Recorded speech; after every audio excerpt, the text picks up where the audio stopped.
ഗോതമ്പൊടി ഒരു ഗ്ലാസ് എടുത്തിട്ടുണ്ട്. ഒരു 3/4 ഗ്ലാസ് ചെറിയൊരു ഗ്ലാസ്സിൽ കടലപ്പൊടി എടുത്തിട്ടുണ്ട്.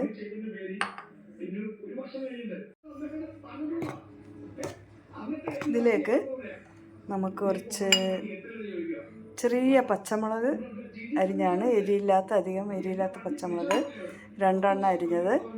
പിന്നെ ഇതിന് ഈ പച്ചമുളകിന് പകരം ചില്ലി ഫ്ലേക്സ് ഉപയോഗിക്കാം. പിന്നെ മല്ലിയില,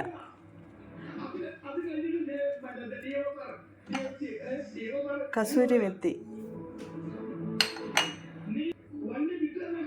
ആവശ്യത്തിന് ഉപ്പ് ഇട്ട് കൊടുത്തിട്ട് നമുക്ക് ഒരു ദോശയുടെ പരുവത്തിൽ കലക്കിയെടുക്കാം. അതുപോലെ നമുക്ക് കലക്കിയെടുക്കാം.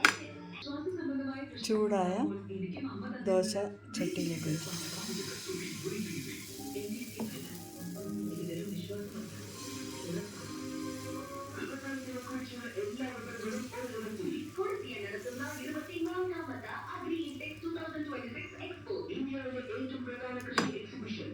ഫ്ലെയിം കൂട്ടി വെച്ചിട്ട് കുറച്ച് വെളിച്ചെണ്ണയോ നെയ്യോ ഒഴിച്ച് കൊടുക്കാം കേട്ടോ.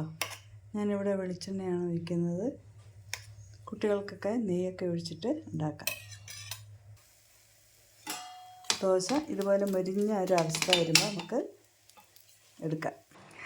ഞാനിവിടെ 3 ദോശ ഉണ്ടാക്കിയിട്ടുണ്ട്.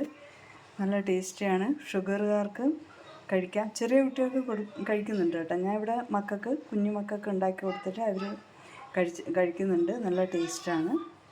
എല്ലാവരും ഒന്ന് ട്രൈ ചെയ്ത് നോക്കണേ.